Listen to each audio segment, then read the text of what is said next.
Praise lord అండి. అందరూ బాగున్నారు కదా. వాక్యంలోకి వెళ్ళే ముందు చిన్న ప్రార్థన చేసుకుందాం. స్తోత్రం స్తోత్రం సర్వోన్నతుడు సర్వశక్తిమంతుడ కృపామయుడ నీకు లెక్కలేని స్తోత్రాలు నైనా వించిన వారికి చూచుచున్న వారికి ప్రతి ఒక్కరికి నేను ప్రభు మారు మనసు దయచే ప్రభు, రక్షణ భాగ్యమును దయచే ప్రభు, వాక్యము విని దాని ద్వారాగా ప్రభు మేము అనుసరించే భాగ్యమును దయచే ప్రభు, మా హృదయాలలో నింపుకునేటకు సహాయం చేయ ప్రభు, వాక్యమును అనుసరించే భాగ్యమును దయచేయమని అడుగుచున్నాను నాయన ప్రభు. నా ప్రార్థనను నీ పాసాన్ని చేర్చుకోమని యేసునామములో బ్రతిమలు వేడుకొనిచున్నాను తండ్రి, ఆమేన్. మనము అబ్రహాము గురించి కొన్ని మాటలు మాట్లాడుకుందామండి. అబ్రహాము గారు చాలా విశ్వాసము కలిగిన వ్యక్తి. అబ్రహాము చాలా దేవునికి విధేయత కలిగిన వాడు. అబ్రహాము దేవునికి విశ్వాసముగా ఉన్నవాడు.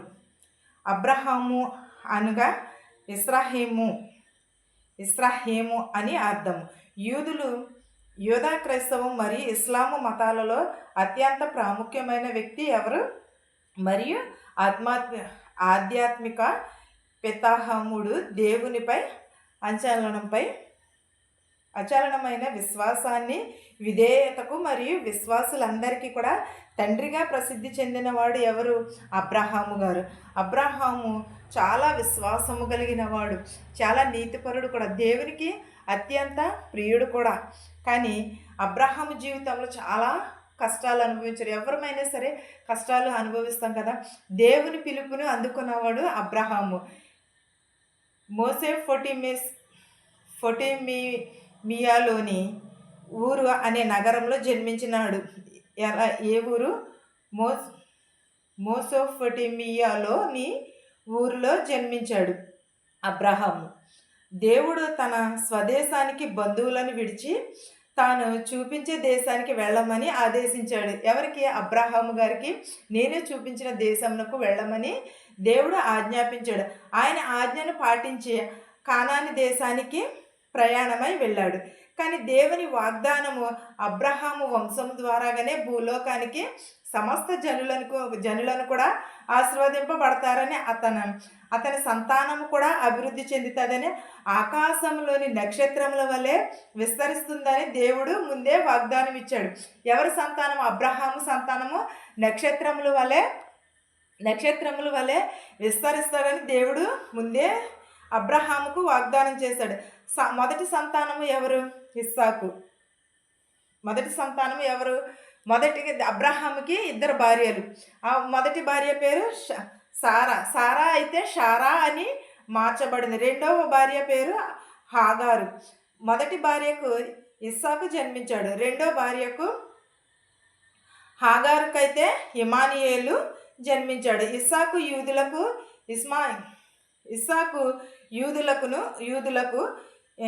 ఇస్మాయేలు అర్బాలకును పూర్వీకులుగా భావించబడ్డది. మరి విశ్వాసము ద్వారా పరీక్షింపబడిన తన కుమారుడైన ఇస్సాకును బలి ఇవ్వమని దేవుడు అడిగినప్పుడు అబ్రహాము వెనుతీశాడంటారా?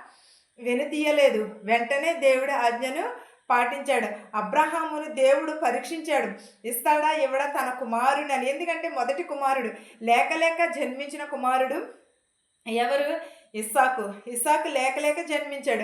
వెనుతీస్తాడా అని అన్నప్పుడు, పరీక్షించినప్పుడు కూడా దేవుని యందు పరీక్షలో కూడా అబ్రహామే గెలిచాడు.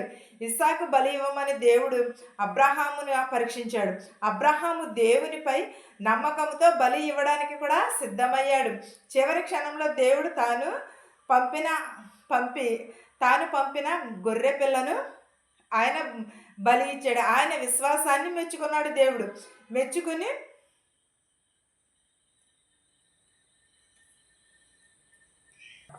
అబ్రహాము విశ్వాసాన్ని మెచ్చుకున్నాడు దేవుడు. మెచ్చుకుని ఒక మేకపిల్లని పంపిస్తే దానిని బలిగా అర్పించాడు. అబ్రహాము చాలా విశ్వాసము కలిగినాడు. యూదా మతస్థుడు అబ్రహాము దేవునికి ఇస్మాయిలుకును మధ్య నిబంధన ప్రారంభించిన మొదటి పితరుడు ఎవరు? అబ్రహాము. క్రైస్తవ మతం ద్వారా విశ్వాసానికి గొప్ప ఆదర్శనంగా నిలిచినవాడు అబ్రహాము. యేసుక్రీస్తు వంశావళిలో ప్రాముఖ్య వ్యక్తిగా పరిగణించబడిన వాడు ఎవరు? అబ్రహామే. క్రైస్తవ మతానికి ఆదర్శంగా నిలబడ్డాడు. యేసుక్రీస్తు వంశావళికి కూడా ముఖ్య వ్యక్తిగా ప్రణగణింపబడిన వాడు కూడా అబ్రహామే. ఇస్లామేలోను ఇతని హెబ్రేము అని పిలుస్తారు. దేవుని ఏకత్వమును చాటిన ప్రవక్తగా, ఆత్మగౌరవనీయుడుగానే ఉన్నాడు అబ్రహాము. అబ్రహాము ఇస్రాయిము ప్రవక్తగా పిలువబడినప్పుడు ఇస్లాము ప్రవక్తలలో ప్రాముఖ్యుడైన బైబిల్లోనే తా తారాయేతు హితతోరులోని అని అతని పేరు అబ్రహాముగా ప్రవచింపబడింది. అతని పేరేంటిది? ఆజారు లేక కాతారు. ఇతడు విగ్రహాలు తయారు చేసేవాడు. ఎవరు? అబ్రహాము విగ్రహాలు తయారు చేసేవాడు. అబ్రహాము జీవితానికి కూడా సంబంధించిన మనము ఏదైనా సరే తెలుసుకోవచ్చు. ఎందుకంటే బైబిల్లోనే వ్రాయబడినది. ఎందుకంటే బైబిల్ అంతటిలోని కూడా అబ్రహాము చాలా విశ్వాసం కలిగినవాడు. ఆయన ప్రయాణాలలోను మరియు ఆయన విశ్వాసములను కూడా వివిధ మతాల గ్రంథాలలో కూడా అధ్యాయాలలో కూడా సూచింపబడినది. ఎవరి కోసము? అబ్రహాము కోసం. అబ్రహాము గురించిన వృత్తాంతము విశ్వాసమును గురించి కూడా నేర్పిస్తుంది. ఆయన కుటుంబం కూడా ఊరు నుంచి విడిచిపెట్టి వెళ్ళారు. అబ్రహాము విశ్వాస యాత్రలో కూడా ప్రాముఖ్యమైన 2 అంశాలు ఉన్నాయి. ఏంటంటే అబ్రహాము విశ్వాసంతోనే ప్రయాణం చేశాడు. ఏంటది? ఒకటి విశ్వాసము, ఒకటైతే విశ్వాసము, రెండైతే మరొకటి ఏంటంటే విధేయత. అబ్రహాము దేవుని విశ్వాసించి దేవుడు చెప్పిన ఆజ్ఞ ప్రకారంగానే వెళ్ళాడు. అబ్రహాము విశ్వాసంతో ఊరు విడిచి వెళ్ళటానికి కారణం ఏంటంటే ఈ 2 కారణాలంట. విశ్వాసము, విధేయత. ఈ 2 కూడా దేవుడు ఆజ్ఞాపించాడు. ఆ ప్రకారమే వాళ్ళు ఊరు విడిచి వెళ్ళారు. అబ్రహాము జీవితానికి సంబంధించిన ఆయన విశ్వాసము కూడా అలాగే కలిగి ఉన్నది. అబ్రహాము చాలా విధేయత కలిగినవాడు, చాలా మంచివాడు కూడా, చాలా దేవునికి నమ్మకస్తుడు కూడా. మనము దేవుని ఎడల అలాంటి నమ్మకమును కలిగి ఉంటున్నామా? అబ్రహాము తన కుమారుని ఇవ్వటానికి వెనుదీయలేదు. చాలామంది తల్లిదండ్రులు దేవునికి ఇవ్వడానికి, తన బిడ్డలను అర్పించుకోవడానికి కూడా చాలా వెనుదీస్తూ ఉంటారు. ఏంటంటే పెద్ద ఎదిగిన తర్వాత బిడ్డలు ఎలా ఉంటారు ఏంటో అని తెలియక వారు దేవునికి అర్పించుకోవడానికి చాలామంది బాధపడుతూ ఉంటారు. దేవుని దృష్టిలో అత్యున్నత సృష్టికర్తగానే మనిషిని సృజించాడు. అతని పట్ల కూడా దేవుడు ఎంతటి అత్యున్నత ప్రణాళికను కలిగి ఉన్నాడంటే సృష్టి అంతటిని కూడా ముందుగానే సృజించాడు. అబ్రహాము ఆ తరువాతే మనిషిని నిర్మించాడు. అంటే మనిషి నిర్మించకముందే ఆ మనిషికి కావాల్సిన అవసరతలన్నింటినీ కూడా దేవుడు సిద్ధం చేశాడు. అంతేకాదు సృష్టి అంతటిని కూడా మాట ద్వారాగానే సృజించాడు. దేవుడు మనిషిని మాత్రమే ఆయన స్వహస్తాలతో ఆయన రూపంలోనే నిర్మించాడు. ఆయన ఊపిరిని ఊదాడు. దీనిని బట్టే అర్థం చేసుకోవచ్చు మనిషి పట్ల దేవుని యొక్క అత్యున్నత ప్రణాళిక ఎట్లాంటిదో అని. దేవుడు మనిషిని నిర్మించడంలోనే ఆయన ఉద్దేశం ఏమిటంటే దేవుడు తాను నిర్మించిన మనిషితోనే సహవాసం చేయాలని ఆశపడ్డాడు. అందుచేతనే దేవుడు ఎంతటి పరిశుద్ధుడో అయితే పరిశుద్ధుడుగానే మనిషిని నియమించాడు. అవును, పాపము కూడా చేయనంత వరకు కూడా ఆదాము అవ్వలు కూడా పరిశుద్ధులే, సందేహం లేదు. దేవుని ఉద్దేశం ఏంటంటే దేవుని ఉద్దేశం నెరవేర్చాలని ప్రతి పుట్లను బహుశా ఉదయం సాయంకాలం కూడా కావచ్చు దేవుడు ఏదేను తోటకు వచ్చినప్పుడు తాను నిర్మించిన నరులలో ఆనందంగా గడుపుతున్నారు. అయితే దేవుని ఉద్దేశం ఏమిటంటే పరిపూర్ణత కాలేదు. దేవునిచే నిర్మింపబడిన వారే ఆ నరులను సాతాను వలలోకి చిక్కుకున్నారు. ఆజ్ఞ అతిక్రమములోని ద్వారానే దేవుడు ఉద్దేశాన్ని తలక్రిందులు చేశారు. అయినా సరే దేవుని ద్వారాగానే దేవుని ఉద్దేశాలు తలక్రిందే పాపము చేశారు. తద్వారానే మరణము వచ్చింది. మరణమును కొని తెచ్చుకున్నారు. పాపము వలనే మరణము వచ్చింది. సాతాను చేతిలో చిక్కుకున్నారు. తమ పితరు ఆది అవిధేయతలు కూడా అపరాధంలో కూడా శాపమే మిగిలింది. మనిషిని ఏలుబడి చేస్తున్నది ఏంటంటే మృత్యులలో మనిషిని మృంగివేస్తుంది.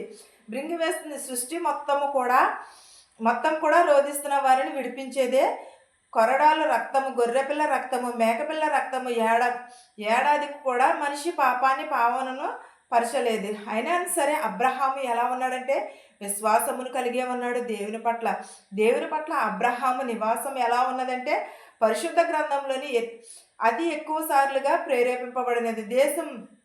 దేశం అంతయు కూడా 2వ స్థానంలో కల్దీల దేశంలో అన్ని చోట్లను కూడా దేశమునకు కానీ ప్రతి ఒక్కటిని కూడా అబ్రహాముకు చాలా విధేయత దేవుడు విడిచిపెట్టి వెళ్ళమన్న ఊరును విడిచిపెట్టాడు. ఎందుకంటే విధేయతతో విశ్వాసంతో ఉన్నాడు కాబట్టి అబ్రహాము వెంటనే దేవుడు చెప్పిన ప్రకారంగానే వెళ్ళాడు. ఇది మిక్కిలి మాటలతో చెప్పాలంటే చాలా కష్టము. దేవుని యందు ఎంత అబ్రహాము విశ్వాసమును కలిగి ఉన్నాడో కదా, దేవుడు మన పట్ల కూడా అలాంటి విశ్వాసమును కలిగి ఉన్నాడు. దేవుని చిత్తాన్ని లోబడాలి, ఆయన మాటలను విశ్వసించాలి. అబ్రహాము ఎలా అయితే విశ్వసించాడో మనము కూడా అలాగే విశ్వాసం చూపాలి, విధేయత చూపాలి. ఆయన ఇచ్చే నిత్యమైన ఆశీర్వాదములు అనుభవించాలి. అట్టి కృప మనందరికీ దేవుడు అనుగ్రహించును గాక. ఏంటది? అబ్రహాముకు ఎలాగైతే దేవుడు దీవించాడో మనల్ని కూడా దేవుడు అలాగే దీవిస్తాడు, అలాగే ఆశీర్వాదం. ఏమి కలిగి ఉండాలి? విశ్వాసమును కలిగి ఉండాలి. ప్రతి ఒక్కరము కూడా దేవునికి విధేయతను విశ్వాసమును కలిగి ఉండాలని నా ప్రార్థనను ముగిస్తున్నాను. ప్రార్థించుకున్నాను. స్తోత్రం స్తోత్రం సర్వోన్నత శక్తిమంతుల కృపామయడానికి లెక్కలేని స్తోత్రాలను మా శత్రువులు మిత్రులను దీవించిన ఆయన ప్రభా, ఎవరెవరైతే ఏ చేతి పనులైతే చేస్తున్నారో వారి చేతి పనులను దీవించి ఆశీర్వదించిన ఆయన ప్రభా, ధనుకులు ఏమి భేదాలను ఏమి దీవించిన ఆయన ప్రభా, విరిగి నలిగిన హృదయమును దయచే, మారు మనసు దయచే ప్రభా, రక్షణ భాగ్యం దయచే ప్రభా, మా దేశాలను మా సంఘాలను దీవించిన ఆయన ప్రభా, అనేక మంది నాయన ప్రభా వేదనలతో ఉన్నారు ప్రభా, బాధలను తీర్చి వేదనలను తీర్చిన ఆయన ప్రభా, ఉద్యోగాలు లేకున్నారు ప్రభా, గర్భిణీ స్త్రీలకు సిలువను కనుక దయచే ప్రభా, పిల్లలు లేని వరకు పిల్లలు దయచే ప్రభా, ఉద్యోగం లేని ఉద్యోగం దయచే ప్రభా, సొంత ఇల్లు వస్తున్న వరకు సొంత ఇల్లు దయచేయమని అడుగుతున్నాను ప్రభా. ప్రతి ఒక్కరికి శాంతిని సమాధానం దయచే ప్రభా, మా దేశాలను మా సంఘాలను దీవించినాను ప్రభా. ఎవరెవరైతే ప్రభా ఏ వాహనంలో అయితే నడుపుతున్నారో వారి వాహనంతో వారి గృహాలకు సురక్షితంగా చేర్చినాను ప్రభా. ఉద్యోగాలు చేసుకుంటున్న వరకు శ్రమకరంగా ఉండటానికి సహాయం చేయ ప్రభా. నా కుటుంబమును కూడా జ్ఞాపకం చేసుకోమని అడుగుతున్నాను ప్రభా. నిత్యము నిన్ను స్తుతించే భాగ్యమును దయచేయమని అడుగుతున్నాను ప్రభా. ఇప్పుడు వరకు చదువుకున్న వాక్యంలో మీరు తోడుండమని అడుగుచున్నాను నాయన ప్రభా. వినిచిన వరకు చూసిన ప్రతి ఒక్కరికి మారు మనసు దయచేయమని, నా ప్రార్థనను నీ పాసాన్ని చేర్చుకోమని యేసు నామములో బ్రతిమాలి వేడుకొనిచున్నాను తండ్రి. ఆమేన్. పరలోకమందున మా తండ్రి, నీ నామము పరిశుద్ధపరచబడును గాక, నీ రాజ్యం వచ్చును గాక, నీ చిత్తము పరలోకమందు భూమి నెరవేరినట్లును మా నిధినాహారం నేడు మాకు దయచేయము. మేడల అపరాధములు చేసిన వారిని ప్రభ మేము క్షమించిన ప్రకారము మా అపరాధములను క్షమించము. దుష్టు నుండి శోధన నుండి తప్పించము. రాజ్యమును శక్తియు మహిమయు నిరంతరము నీవై ఉన్నావు తండ్రి. ఆమేన్. కుటుంబం పైనను వాక్యం పైనను సదాకాలముని కృపతోడై ఉండును గాక. ఆమేన్. ఆమేన్. అందరికీ వందనాలు.